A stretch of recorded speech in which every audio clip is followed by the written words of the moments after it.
केवल यहाँ हाजिरी लगाने आया था, क्योंकि बोलने का तो आयोग की तरफ से काफ़ी बोल लिया गया है।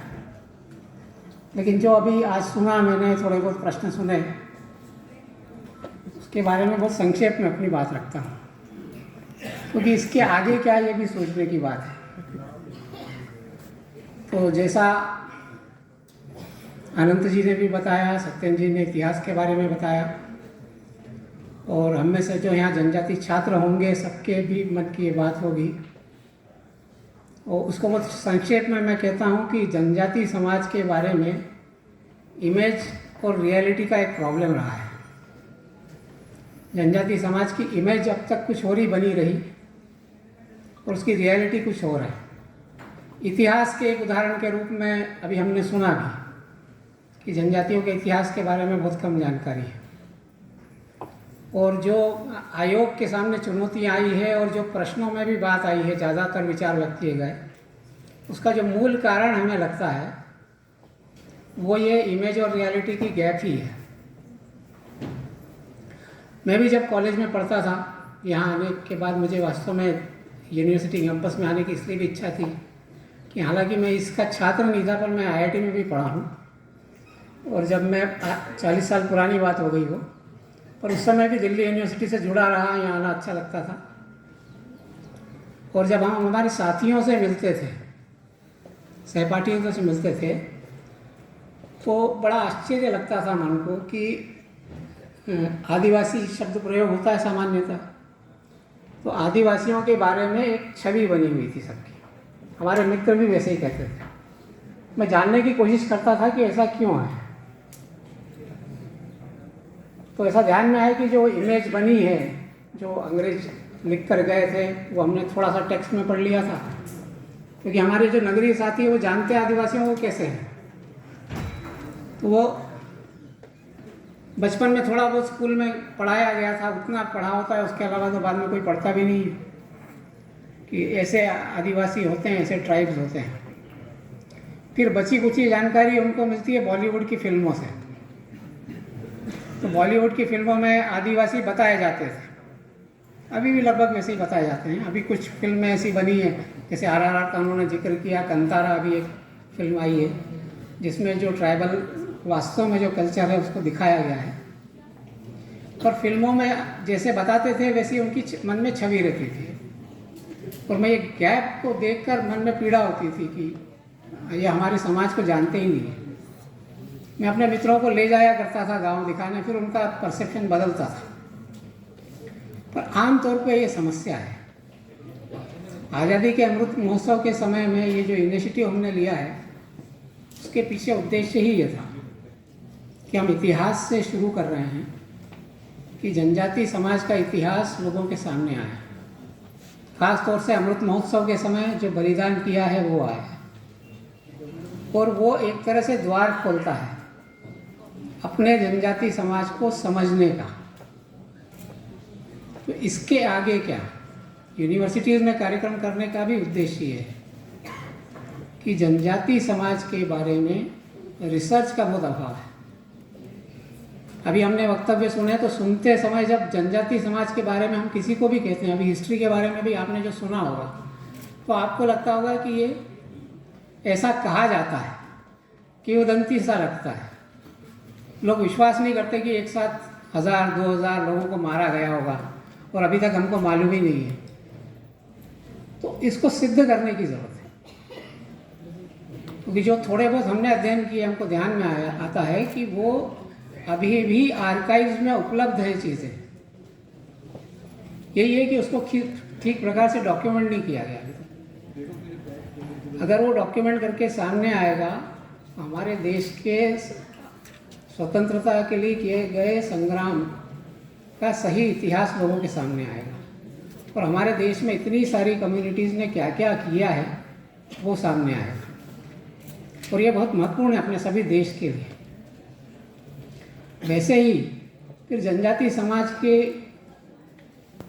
सामाजिक रचना कैसी है, उसकी स्पिरिचुअलिटी कैसी है, जो वैल्यू सिस्टम बना है जनजाति समाज में। अनंत जी ने जैसे एक बात कही कि इंडिविजुअल ओनरशिप हमारे समाज में मान्यता नहीं है, जनजाति आज भी नहीं है। आज भी हम जब घर बनाते हैं गांव में अंदर, तो एक व्यक्ति जब अपने रहने लायक घर बनाता है तो उसके बगल के मकान के बीच की ज़मीन पे वो लाइन नहीं खींचता कि तुम्हारा प्लॉट यहाँ तक और मेरा प्लॉट यहाँ तक, उसके मन में भी नहीं आता है। अभी हमने जो संवाद किया था एजुकेशन में, उसमें ज़्यादातर जो जनजाति समाज के अंदर काम कर रहे हैं एजुकेशन का, वो सब ये बोलते थे कि हम गांव में जाते हैं, वो स्कूल नहीं जाते तो हम उनको मोटिवेट करते हैं कि तुम पढ़ लिख के बड़े आदमी बनोगे, फिर हम उनको स्कूल में लेके आते हैं। मैंने एक उनसे प्रश्न किया, ये कभी आपने देखा कि जनजाति समाज का आदमी बड़ा बनना चाहता है क्या?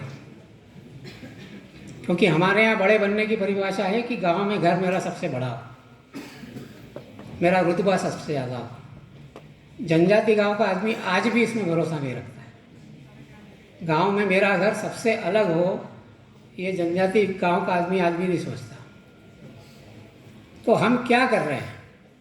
और ये जो इमेज एंड रियलिटी गैप कर रहा हूँ ये, इसलिए जब हम न्यू एजुकेशन पॉलिसी सोच रहे हैं, हम शिक्षा व्यवस्था सोच रहे हैं, हम विकास की कल्पना कर रहे हैं, तो उसको ऐसा नहीं है ना कि मैं सबसे अमीर आदमी गांव का बनूं। आज भी ऐसा है। उसकी विकास की अवधारणा क्या है और क्या उस प्रकार की विकास की अवधारणा हमें अनुसरण करने लायक है कि नहीं, ये सोचने की ज़रूरत है। तो ऐसी बहुत सी बातें हैं जो ध्यान में आती हैं और इसीलिए हमारा ये इनिशिएटिव है। हमने अभी ये आज हमारा 104वां कार्यक्रम है। हमारे जो जम्मू कश्मीर के बंधु आए थे, उन्होंने कुछ विषय रखे थे, जम्मू कश्मीर निगलेक्ट हुआ ऐसा। तो आज जब यहाँ कार्यक्रम हुआ है, आज सुबह हमारे आयोग का इसी प्रकार का कार्यक्रम जम्मू यूनिवर्सिटी में भी हुआ है। जम्मू में एसटी स्टेटस की जो प्रारंभ है वो अभी से हुआ है, 370 हटने के बाद से। हम अपना आयोग का वहाँ पे कैंप ऑफिस भी करने जा रहे हैं। तो उसमें बहुत सारे इश्यूज़ हैं क्योंकि बहुत लंबे समय से वहाँ एड्रेस ही नहीं हुए थे कुछ भी। तो धीरे धीरे बढ़ रहा है जनजाति समाज की जो आवाज़ है। जैसे अनंत जी ने कहा कि उसका स्वभाव में शायनेस रही है, तो मैं ऐसा कहता हूँ कि जनजाति समाज की एक साइलेंट कराए रही है हमेशा, जो सामान्यतः अनहड़ी रही। और इसीलिए हमारा देश स्वतंत्र हुआ। बहुत सौभाग्य की बात है कि हमारे संविधान निर्माताओं ने इस बात को समझा है। हमारे देश के संविधान में जो शेड्यूल ट्राइब को प्रावधान दिए हैं, दुनिया में किसी भी ट्राइबल कम्युनिटी को किसी देश ने नहीं दिए। ये हमारे लिए गर्व की बात है। ये सामान्यतः हम लोग समझ नहीं पाते हैं। मतलब भारत ये बात बहुत गर्व से कह सकता है कि दुनिया भर की ट्राइबल कम्युनिटीज़ में किसी भी देश ने इतने अच्छे प्रावधान संविधान में नहीं किए। हाँ, ये बात सही है कि जैसा हमने हमारी फिल्म में भी कहा है कि अभी बहुत कुछ चलना बाकी है। प्रावधान तो थे, लेकिन उसको इम्प्लीमेंट करने वाले जो लोग थे, एक तो इमेज वर्सेस रियलिटी की गैप, दूसरा कुछ हद तक एपैथी भी। इसके कारण वो सारे लागू नहीं हो पा रहे ठीक से, और उसी में हम सबको काम करने की आवश्यकता है। यूनिवर्सिटीज़ का रोल भी इसलिए ज़्यादा हो जाता है कि सही जो परसेप्शन है उसको ठीक करने का काम यूनिवर्सिटी से शुरू हो सकता है। उसकी हिस्ट्री का ठीक प्रकार से डॉक्यूमेंट हो, सोशल सिस्टम्स का ठीक प्रकार से डॉक्यूमेंटेशन हो। हमारे जनजाति समाज में इस प्रकार के उच्च सिद्धांत अगर विकसित हुए हैं तो वो लर्निंग प्रोसेस उस कम्युनिटी की क्या थी, वो लर्निंग प्रोसेस क्या है, उसके हिसाब से कैसा एजुकेशन सिस्टम होना चाहिए, उस पर काम करने की ज़रूरत है। और इसीलिए अभी इस 27 और 28 को हम जो 104 यूनिवर्सिटीज़ में कार्यक्रम किया है, उनके सभी के वाइस चांसलर्स हम एकत्रित हो रहे हैं। और साथ में जो कुछ ट्राइबल प्रोफेसर्स जो इसमें एक्टिवली पार्टिसिपेट किया जिन्होंने, वो भी रहने वाले हैं। ऐसे देश भर के करीब 700 स्कॉलर्स और वो हम यहाँ दिल्ली में आ रहे हैं। और उसमें जो रिसर्च की बात है कि ट्राइबल रिसर्च में क्या क्या आवश्यकता है, उस पर हम सब लोग चर्चा करने वाले हैं। और उसमें जो हमने विषय रखा है अस्मिता, अस्तित्व और विकास, इन तीनों पे बात होगी। हिस्ट्री पे, एजुकेशन पे, हमारे सोशल सिस्टम्स पे, इसका डॉक्यूमेंटेशन कैसे हो, क्योंकि आज भी समाज जी रहा है, तो उसको जाके ऑब्जर्व करके उसको डॉक्यूमेंट करने की और उसके आधार पर उसका व्याख्या करने की ज़रूरत है। ये काम स्कॉलर्स ही कर सकते हैं।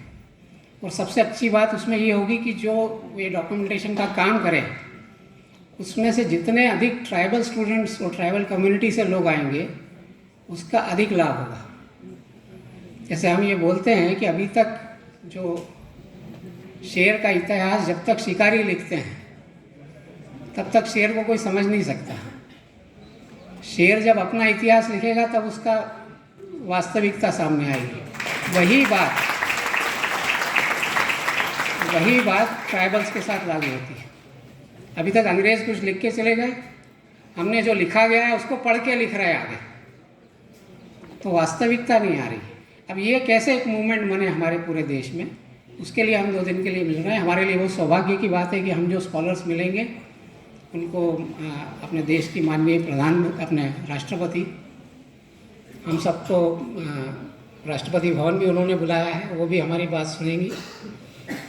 और मुझे ऐसा लगता है कि सारी यूनिवर्सिटीज़ में हम लोग आगे चल के, जैसे इसमें एक डिमांड आई थी सेंटर एक शुरू होना चाहिए, तो लगभग सभी लोग ऐसा सोच रहे हैं। थोड़ा हमको जो एकेडमिक फ्रेटर्निटी है जिसमें छात्रों से लेके प्राध्यापक और भी विचारक, लेखक, ये सब थोड़ा एक साथ मिलकर आगे आएंगे तो मुझे लगता है इस काम में अच्छी गति मिल सकती है। इस आशा के साथ ही हम ये कार्यक्रम कर रहे हैं। इसी उम्मीद के कारण ही हम आपका इतना समय भी ले रहे हैं। आपकी बात आप सबने हमारी सुनी भी। मुझे लगता है कि हमको कुछ न कुछ, सबको कुछ करने लायक काम हमको ध्यान में आया होगा। इस आशा के साथ मैं अपनी बात पूर्ण करता हूँ। सबने आपकी हमारी बात सुनी, उसके लिए बहुत बहुत धन्यवाद।